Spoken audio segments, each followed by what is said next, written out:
Hello, Jess Montgomery here with another Tea with Jess on a Monday. This time I'm using this mug, Porco Rosso from the Miyazaki film.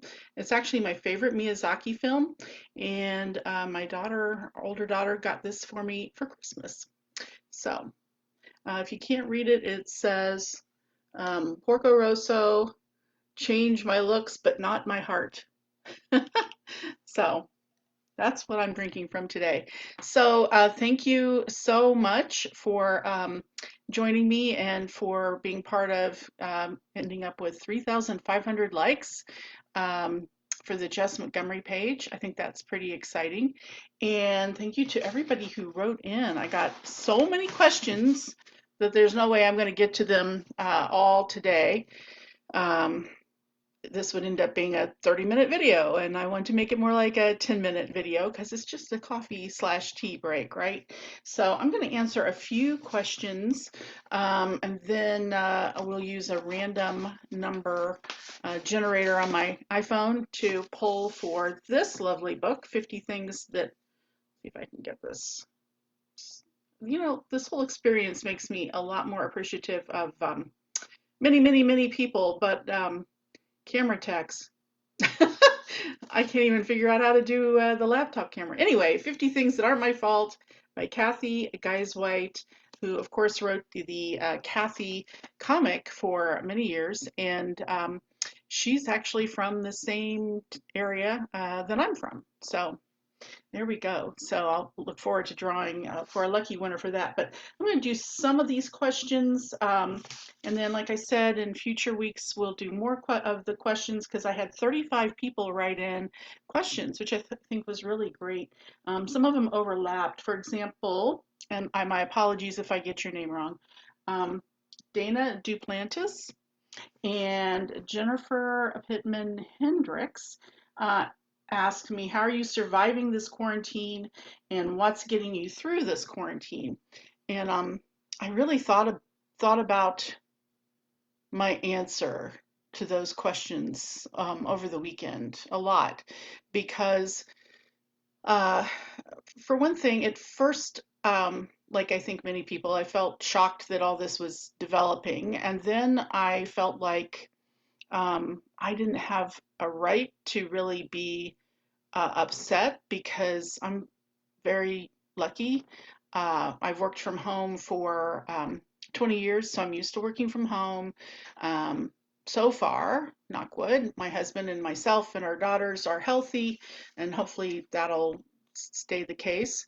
Um, and, I realized that all the things I'm sad about missing come from a place of privilege. So I miss going out to restaurants with my friends. I miss going to live theater or music productions. And that's definitely a place of privilege. So I felt like, oh, I don't, hi Carla, have a right to complain, if you will. And then BousherCon, they made the right decision. BousherCon 2020, that was to be in Sacramento this coming October, was canceled. And it was like the final of many events that I'd been scheduled to go to that were canceled. And I was really, hi Sarah, um, bummed by this. And um, again, I felt like, oh, I'm not allowed to feel this way because I'm, I'm not, I'm not working on the front lines. I'm, in a place where my job is from my home. So who am I to complain? And then I thought, you know what? I'm giving myself one night to just have a pity party and just feel sorry for myself. And so I did. And then the next day, I felt a lot better. So I think one way of coping is both recognizing your own, blessings, what privileges you might have, the things that you have in place, whether it's a well-stocked pantry of canned goods and lots of toilet paper, or family or friends or social media that keeps you connected with people, or, whatever your blessings are, be thankful for those, but also allow your self space to be sad for a little while. You don't want to wallow, um, you know, but then to turn around and go back to feeling grateful. One of the things I miss is going to the local pool and doing water aerobics. Bathtub's just not quite the same. I'm just saying. So I figured out some exercise things I can do from home, or obviously walking in our neighborhood when the weather's right. Um, so I've figured out some workarounds. That's one way I'm managing with the quarantine.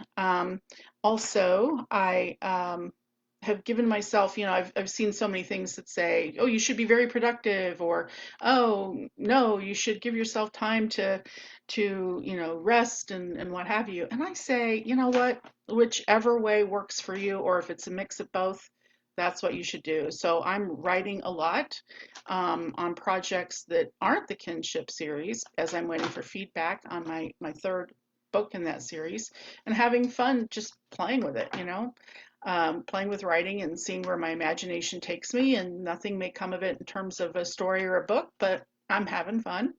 Um, and I think that's fine. And I'm also realizing how much I organize things if I'm stressed out. And I realize that's always been my go-to.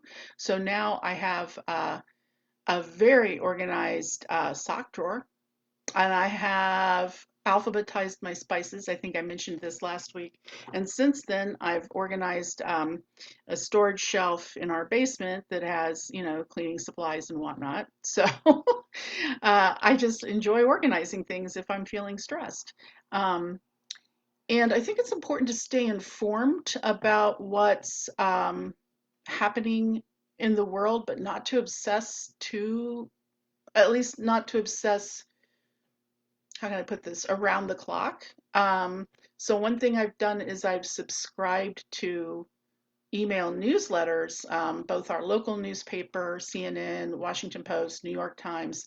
They have newsletters about the pandemic. And it sounds counterintuitive to subscribe to those newsletters, but that means that I get the information all in one spot once a day. And I don't feel as likely to go check every news source possible to see what's happening where. So since I have a way to summarize it, that helps. And then I like to look to humor. Or I'm giving away a humor book today.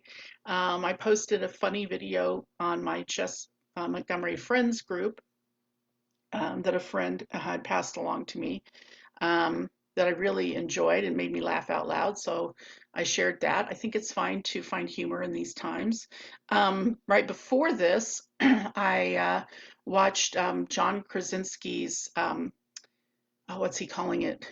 The, Basically, he's the fellow from The Office and lots of other shows, and he has a good news um, story that he shares once a week or so on YouTube. And I watched episode 3 of John Krasinski's Good News, um, and it focused on healthcare workers in Boston, and it was just beautiful and lovely, and I might have cried a little, but it was a good kind of crying. So I think finding sources like that point out the good that people are doing in the world, very helpful. So some good news, Carla says. Yes. So that's a great source to watch. So let's see. Another question um, to answer is, somebody asked, what do you think we should call this generation? And I thought that was a really interesting question. I'm at the very tail end of the boomers, okay, boomer, or at the very beginning. I think the next one is Generation X. So depending on what chart you look at, that's where I'm at. And my kids are they're the very young millennials. They're at the tail end of the millennials, um, and I think millennials are pretty awesome. to be honest. I'm not sure. I've never understood why they get grief from older people. I think they're pretty amazing. I certainly think my two are, and all their friends. Most all their friends over the years have been pretty awesome and amazing.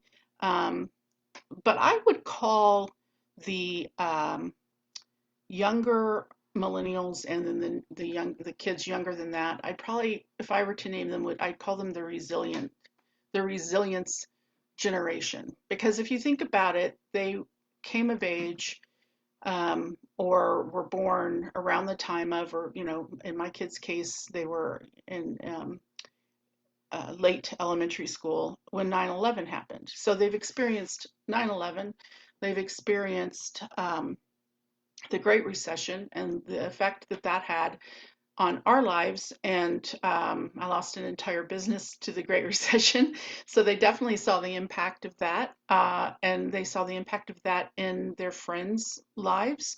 And they saw what that meant for people who, wanted to go to college but needed to take loans, for example. So they've seen all of that. And now, as they're in their mid 20s and, starting their careers, um, or continuing their careers they've already just started, now there's a pandemic going on. So that is a lot to absorb in the space of, 20 to 25 years, I think. And yet they're pragmatic, and I'm not just talking about my kids, although I would include them.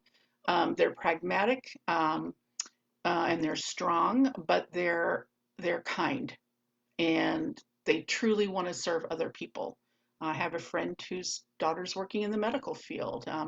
My daughters are in their own way working on the front lines, and I think the current generation should be called the resilient generation, and yay for them. Hats off to them. So that's a lot of philosophy this time around. I am going to get to the other questions about how I became a writer and advice and books that I love. There's so many great questions. I will get to that in a future episode or two. Next week, I am hoping if we're going to practice and figure it out. I am hoping to have on my Just Tea with Jess Montgomery, the author of this book, Death. Ah, there, I did it. Death of an American Beauty is Mariah Frederick's newest book. Obviously, I have it on Kindle, my e-reader. And Mariah Frederick's Death of an American Beauty, this is her third book in her Jane Prescott mystery series published by Minotaur Books. They're beautifully written, wonderful books. And I'm excited. We're going to attempt to do a Zoom conversation that will then project live to Facebook. So we'll see how that works. In any case, we'll have fun chatting, and I encourage you to go get to know Mariah's work between now and then, and check in next week when we chat with her. And then after that, I'll get back to the other questions because they were great. So to celebrate, excuse me, and I totally coughed just wrong, right? I was taught how to cough as, years ago into my hand. Nope, into the elbow. Oh well. I promise I will wash my hands and sanitize everything after this. So I'm going to, we had 35 comments. So I'm using this fun little, it said on 49 from a previous thing that I did, but we'll see here. We'll randomize between 1 and 35, and we ended up at 22. And number 22, oh, there's my cat, is Ann Davidson. So congratulations to Ann Davidson. I will be reaching out to you to see how I can get you this lovely book. And again, thank you to everybody who helped us get to more than 3,500 likes and follows on the Jess Montgomery page. I appreciate it. All right, so until next week, stay safe, stay healthy, cough into your elbow, etc. And I hope you have a great week. And thanks for joining me. Bye.